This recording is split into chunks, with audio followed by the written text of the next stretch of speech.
Olá, meus amigos, muito bem. Estou passando aqui para desejar uma boa tarde para você, ou uma boa noite, ou um bom dia. Depende muito do momento que você está assistindo essa lição, não é verdade? Hoje nós vamos estudar aqui a nossa 12ª lição do nosso estudo bíblico. Nós vamos estudar a lição 12, tá bom? Então, mais uma vez, eu quero aqui deixar os meus parabéns para você que estudou 11 lições até agora e hoje você vai estar estudando a lição 12. Que bom que você chegou nessa lição. Hoje nós vamos falar um pouquinho sobre Jesus e a igreja, ou seja, quais são as características da igreja verdadeira de Deus. Essa igreja tem as características na Bíblia. E quais são essas características? Quais são as características dos líderes dessa igreja? Quem fundou essa igreja? Ou seja, dentre tantas perguntas nas quais eu mencionei, nós vamos responder elas biblicamente falando, tá bom? Então eu já convido você, já pega aí a sua Bíblia, já pega aí o aplicativo que você tem aí no seu celular, se assim você estuda ele, a Bíblia, se você tem a Bíblia no aplicativo, abre ela aí também, não importa, o importante é que você possa contemplar a palavra do Senhor, seja impressa ou em um aplicativo, o importante é que você tenha essa noção de olhar para o que está escrito e compreender devidamente o que está sendo falado ali, tá bom? Então, pega aí a sua Bíblia, a maneira que você tiver ela, e eu gostaria que você me acompanhasse nos versículos, tá bom? Enquanto eu falar os versículos e capítulos da Bíblia, você possa me acompanhar aí, tá bom? Então, muito bem. Antes de começar o nosso estudo, você já sabe, né? Nós vamos fazer uma oração, tá bom? Por que a gente faz uma oração? Porque a Bíblia, ela só é compreendida corretamente quando nós convidamos aquele que a inspirou para nos ajudar. E quem inspirou a Bíblia? De acordo com o apóstolo Pedro, capítulo 1, verso 21, ali no 2 Pedro, capítulo 1, verso 21, menciona que o Espírito Santo moveu o coração daqueles homens. Ele soprou ali na mente daqueles 40 homens e eles, através da iluminação e também da inspiração em um processo total, eles conseguiram colocar no papel o que Deus havia falado, que foi a Bíblia Sagrada. A gente viu isso na primeira lição do nosso estudo, eu estou apenas relembrando e ressaltando aqui algumas coisas para você, tá bom? Então, dito isso, vamos fazer uma oração? Então, feche os seus olhos do jeito que você está e a gente vai falar com o nosso Pai, tá bom? Oremos.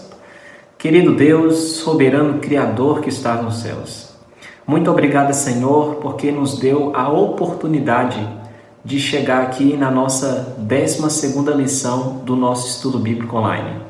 Peço, Senhor, que nos direcione, que fale ao nosso coração e que ajude-nos a sair daqui compreendendo a Tua vontade, em nome de Jesus. Amém.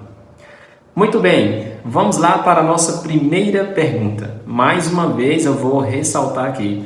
Pegue a sua Bíblia e me acompanhe nos versos, tá bom? É importante para a sua compreensão. A primeira pergunta do nosso estudo diz o seguinte: quem fundou a igreja, né? Quem fundou a igreja de Deus? E aí, será que a igreja é fundada por quem? Será que é fundada pelo ser humano ou por Deus? Então, nós vamos ver isso aqui, tá bom? Vamos pegar aqui o nosso primeiro verso, que está em Mateus. Mateus capítulo 16, versículo 16 ao 18. Ok? Eu vou repetir para você. Mateus capítulo 16, versículo 16 até o verso 18, tá bom? Eu vou rapidamente abrir aqui a minha Bíblia, que já está aqui na minha mão, no livro de Mateus. Eu quero ler junto com você. E a gente vai ler do versículo 16, no capítulo 16, versículo 16 até o 18, tá bom? Olha o que diz, fala o seguinte: Respondeu Simão Pedro e disse: Senhor, o Senhor é o Cristo, o Filho do Deus vivo.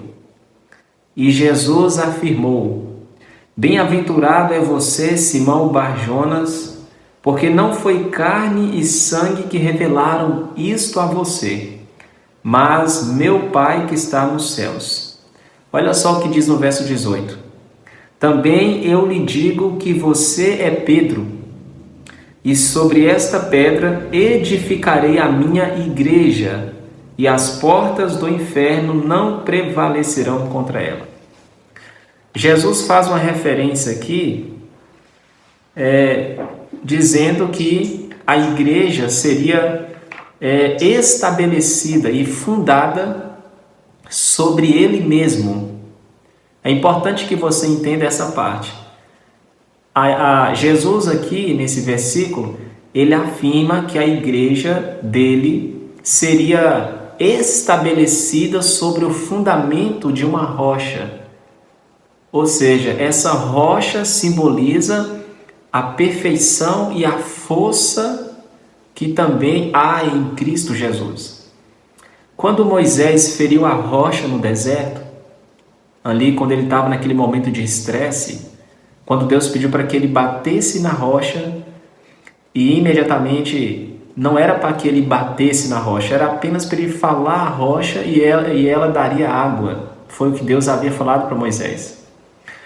O apóstolo Paulo menciona esse episódio e fala que aquela rocha é um símbolo da pessoa de Cristo Jesus.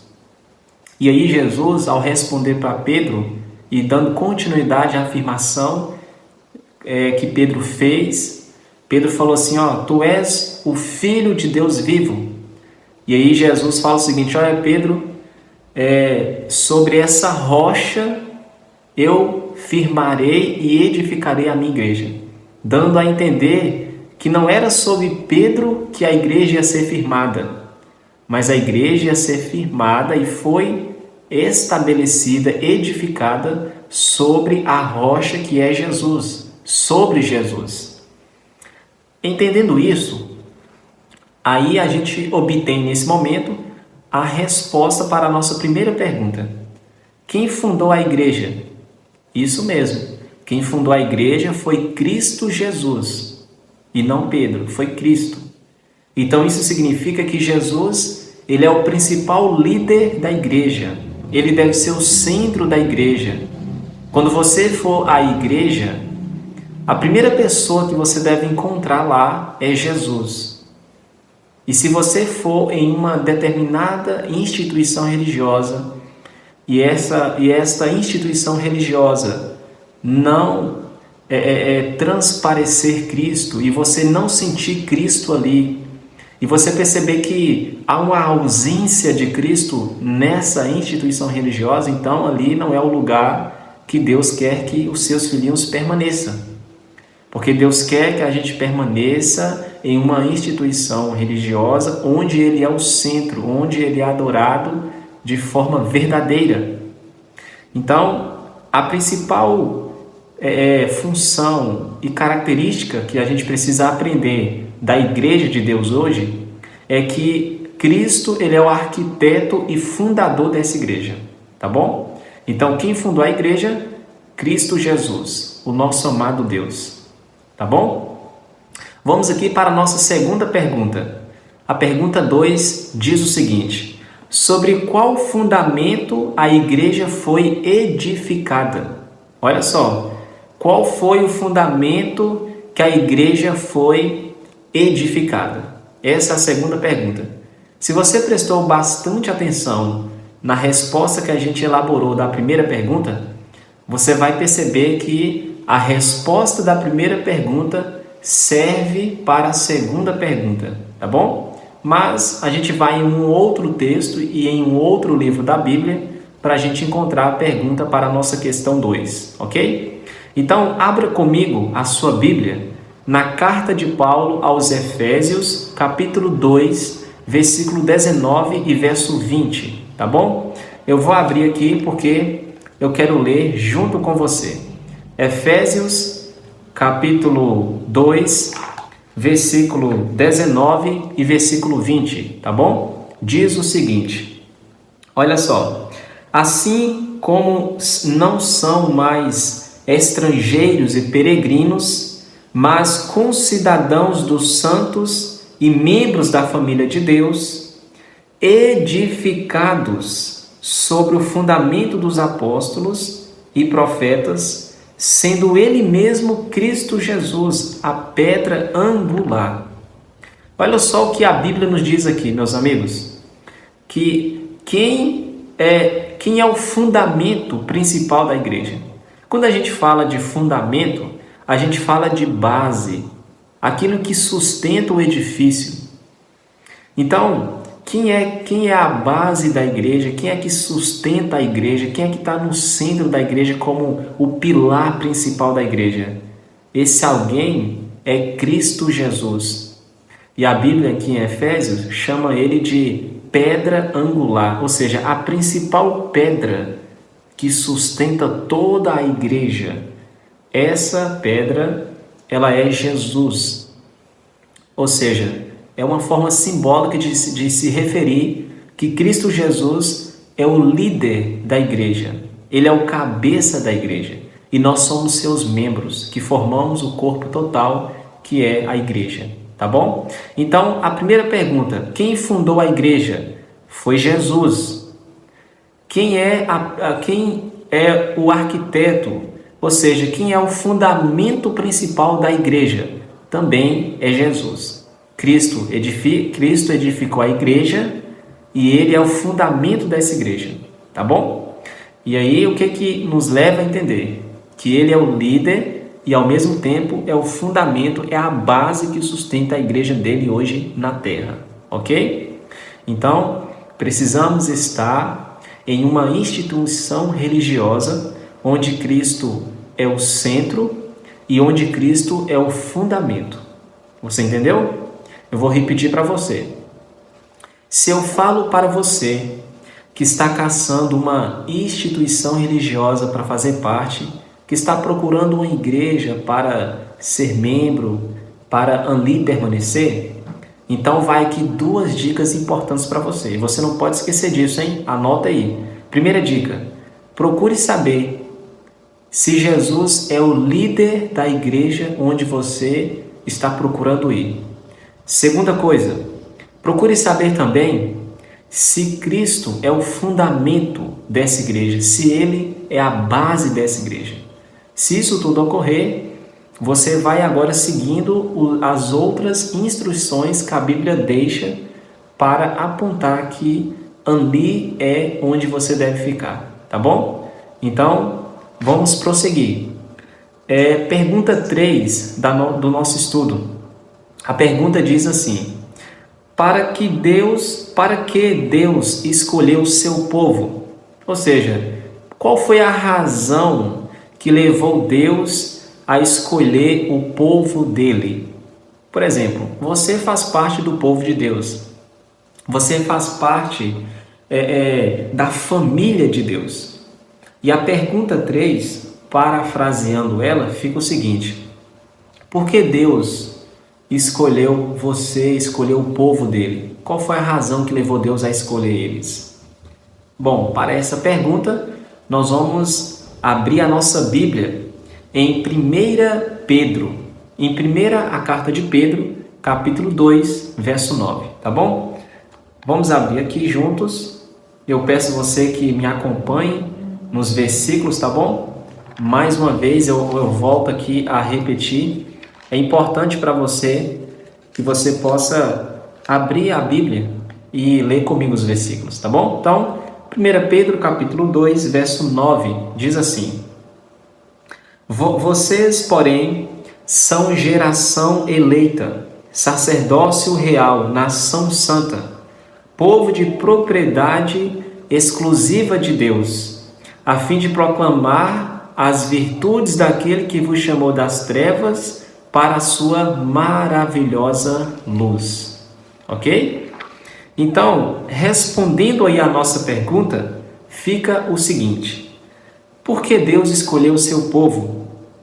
Deus nos escolheu, Deus escolheu você, a sua família, os seus amigos, todos eles, todos nós, para ser sacerdócio real, nação santa e sua propriedade exclusiva. Então Deus aqui, Ele nos concede bênção sem medida. Ele nos concede o privilégio de fazer parte da igreja verdadeira de Cristo, na qual a Bíblia aponta as suas características. Deus te chamou para ser sacerdócio real, para fazer parte do povo santo dele, do povo consagrado dele. Deus te chamou também para fazer parte da nação santa, do povo escolhido, que há de herdar a vida eterna em Cristo Jesus. E Deus te chamou também para ser a propriedade exclusiva dele, aqueles a quem ele ama de verdade, como ama cada ser humano, tá bom? Então foi por isso que Deus escolheu você, para que você não só fosse um sacerdócio real, mas uma nação santa e também um povo e uma pessoa a quem ele preza muito, a quem ele ama muito. Guarda isso aí com você, ok? Vamos aqui então para a nossa quarta pergunta do nosso estudo. Diz o seguinte: qual comparação a Bíblia utiliza para se referir à igreja? Olha só, a Bíblia ela tem algumas comparações, podemos dizer algumas metáforas para se referir à igreja de Deus. E uma delas está em 1 Coríntios capítulo 12, e a gente vai ler os versículos 12, 13 e 20, tá bom? Então, vamos começar. Abra a sua Bíblia comigo em 1 Coríntios capítulo 12. Abrindo lá, eu falo os versículos que a gente vai ler, tá bom? Vamos lá, 1 Coríntios capítulo 12. Você abriu aí comigo? Tá abrindo? Muito bem, abra comigo a sua Bíblia. 1 Coríntios capítulo 12, e a gente vai ler o versículo 12, ok? 1 Coríntios capítulo 12, verso 12. Olha só, diz assim: porque assim como o corpo é um e tem muitos membros, e todos os membros, sendo muitos, constituem um só corpo, assim também é com respeito a Cristo. Agora a gente vai ler o verso 13, tá bom? Diz assim: pois em um só Espírito todos nós fomos batizados em um só corpo, quer judeus, quer gregos, quer escravos, quer livres, e a todos nós foi dado a beber de um só Espírito. Agora você vai lá para o versículo 20 e leia comigo, tá bom? Diz assim: o certo é que há muitos membros, mas um só corpo. Então, qual é a metáfora que o apóstolo Paulo usa aqui para se referir à igreja?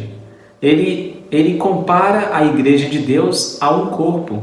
Por exemplo, você deve ter observado, e é claro, que o seu corpo tem vários membros. Assim como o corpo de cada ser humano hoje que está vivo sobre a terra, o corpo do ser humano ele é constituído por vários membros diferentes.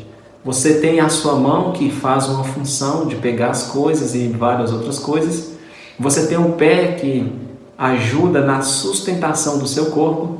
Você tem a cabeça, você tem vários membros do seu corpo. Eu citei alguns para você ter uma noção.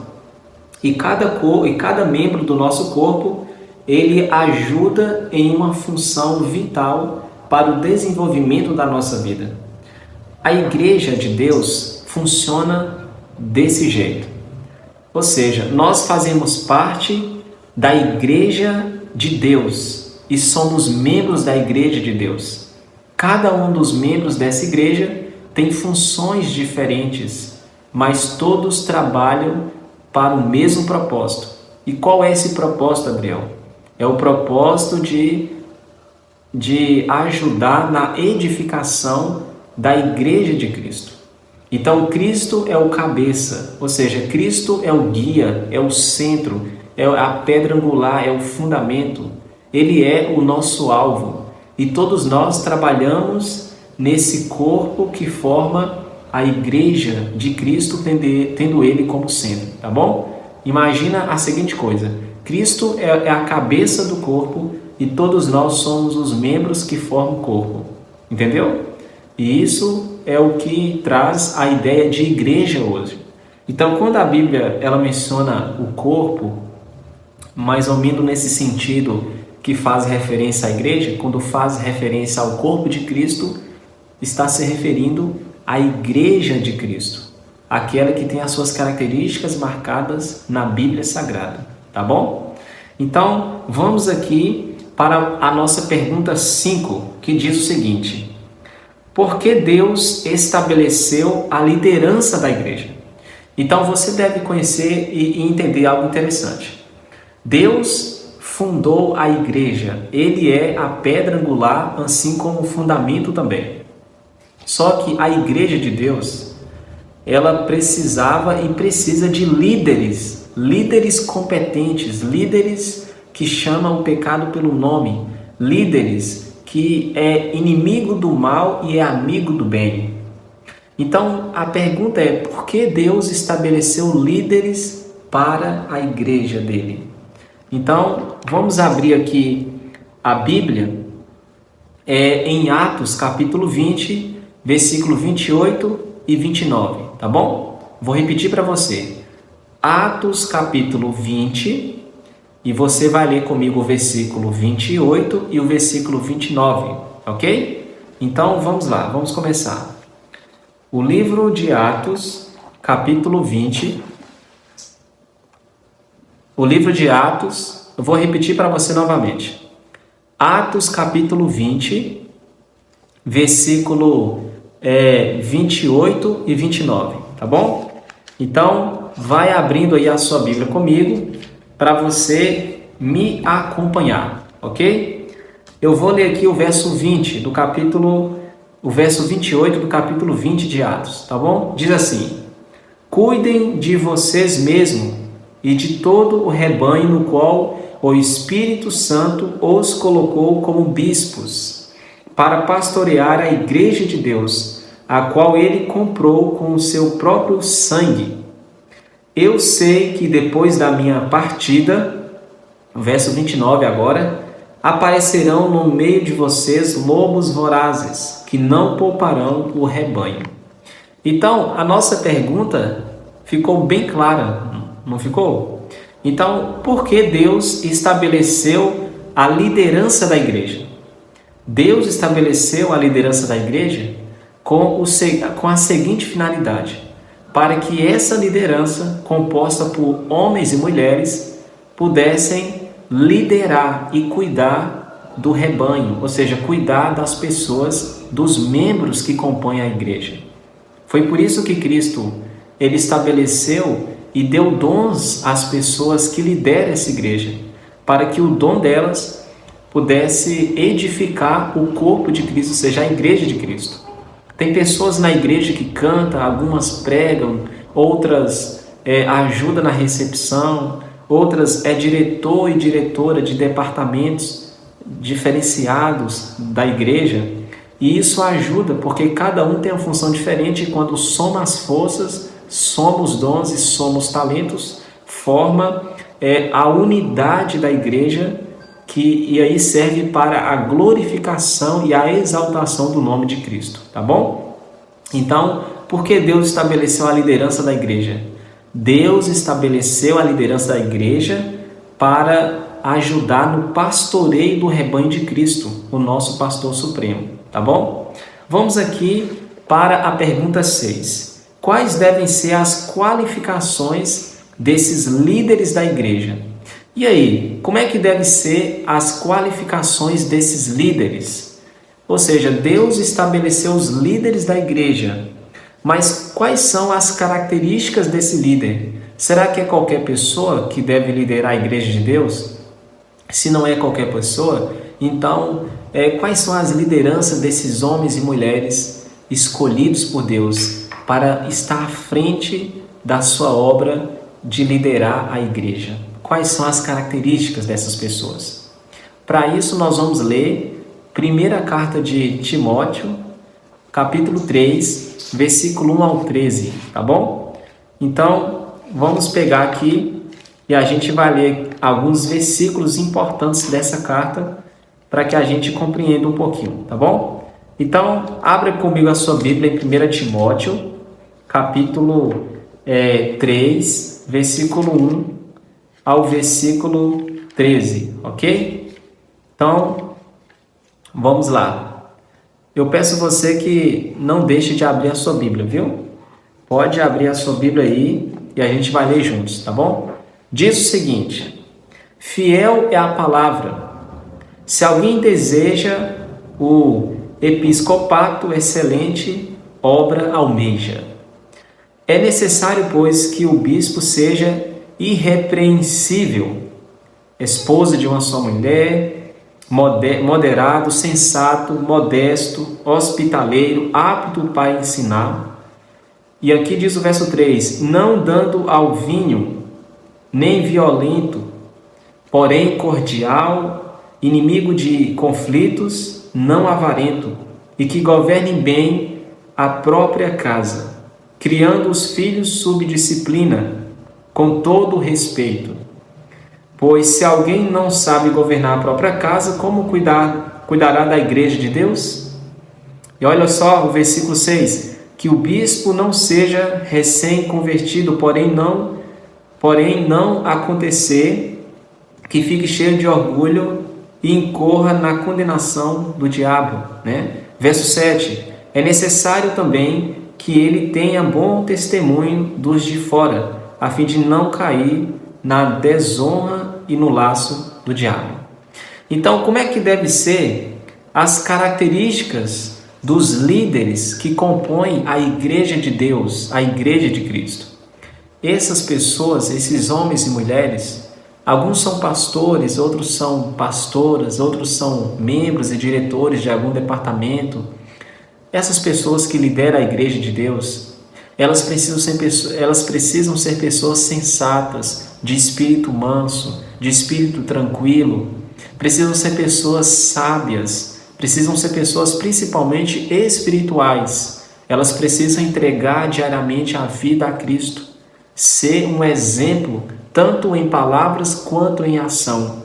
Precisa viver uma coerência espiritual completa.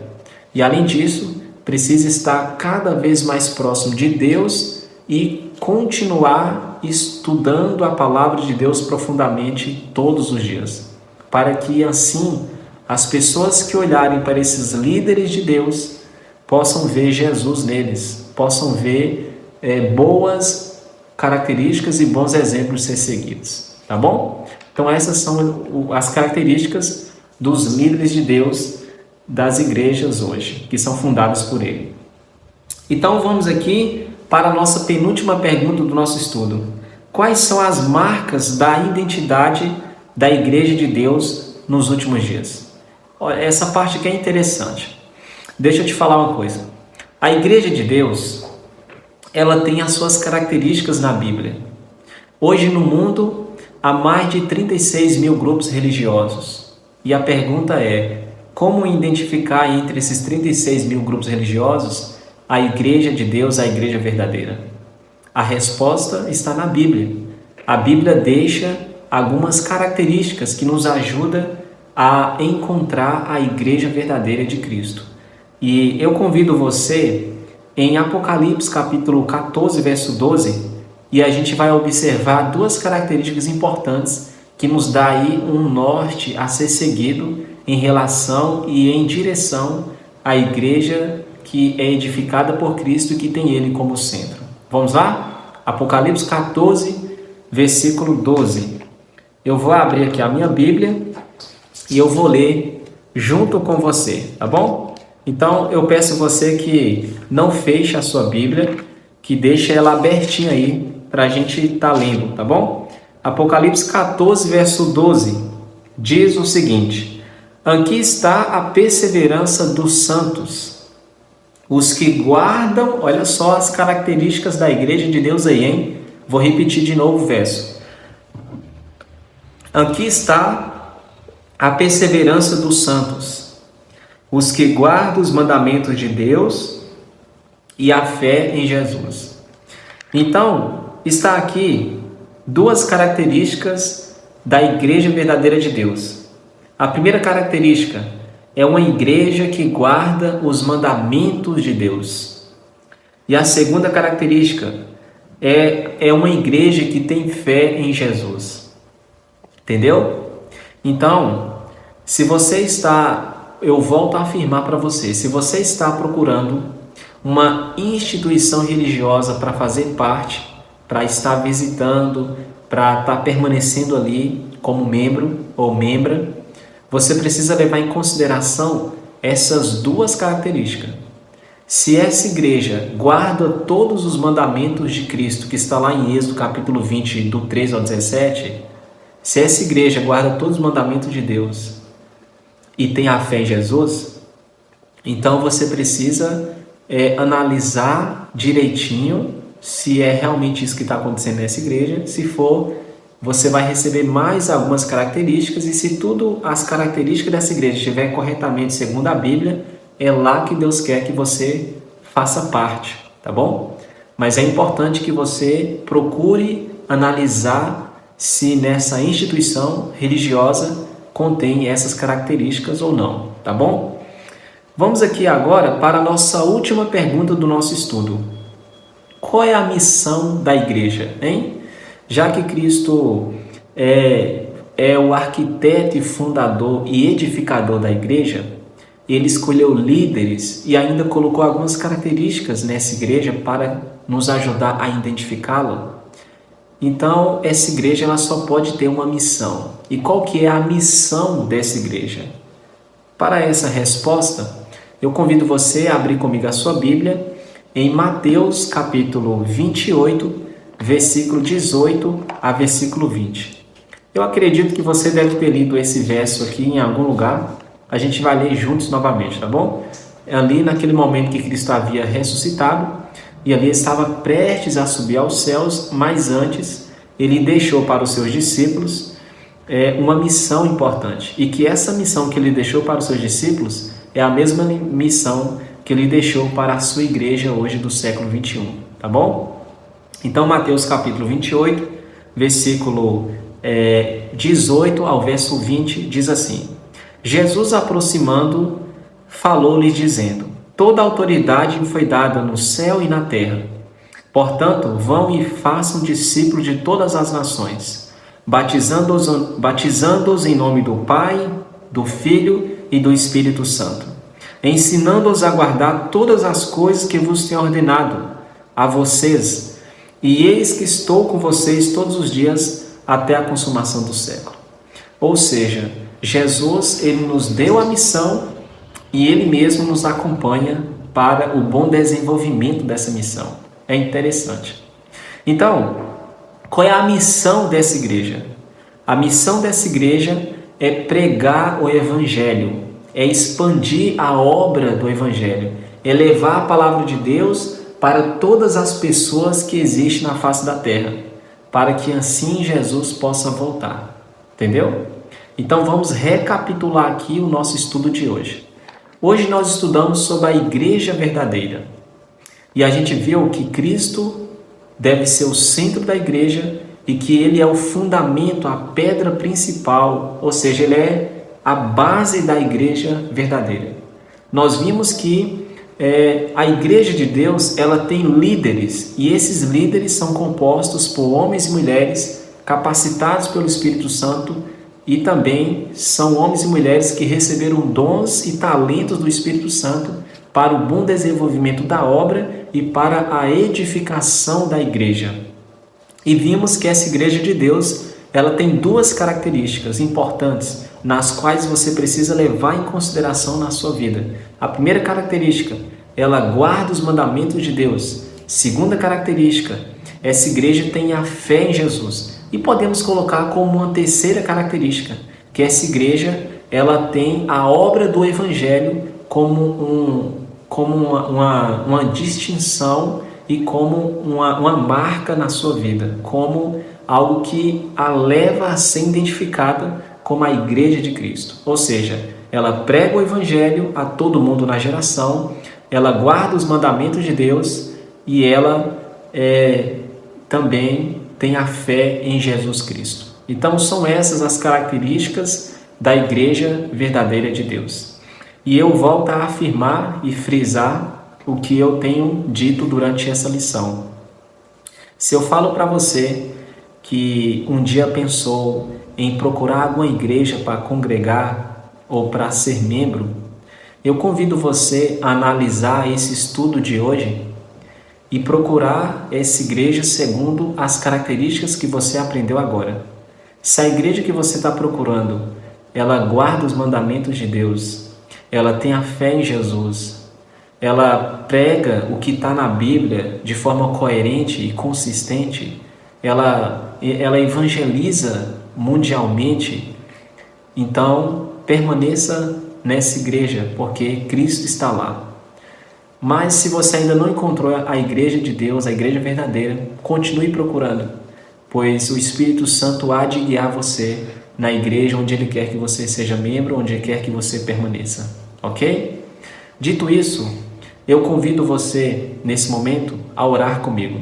Mas antes da oração, eu queria deixar aqui para você o convite de Deus para a sua vida. E o convite de Deus para a sua vida é que você permaneça fiel aos mandamentos de Deus. Que você continue procurando onde você deve ficar, onde você deve ser membro. E tenha certeza que se você continuar com o coração aberto a Deus, se você continuar estudando a Bíblia, Cristo vai te mostrar onde você deve ficar e onde deve ser o seu lugar. Porque Ele quer que você fique em um lugar, em uma instituição religiosa, que você conheça toda a verdade como ela é na Bíblia, tá bom? Como ela é em Jesus. Se essa é a sua vontade e é o seu desejo, eu convido você nesse momento a orar comigo. Querido Deus, muito obrigado pelo nosso estudo de hoje. Abençoe esse meu irmão, essa minha irmã, que dedicou esses minutos para estudarmos a Tua Palavra. Toma eles em Teus braços de amor e os abençoe com toda a Tua graça, em nome de Jesus. Amém. E lembre-se, meu amigo, Deus é contigo hoje e sempre, e que Ele te abençoe, e eu desejo aqui um abraço para você e até a nossa próxima lição.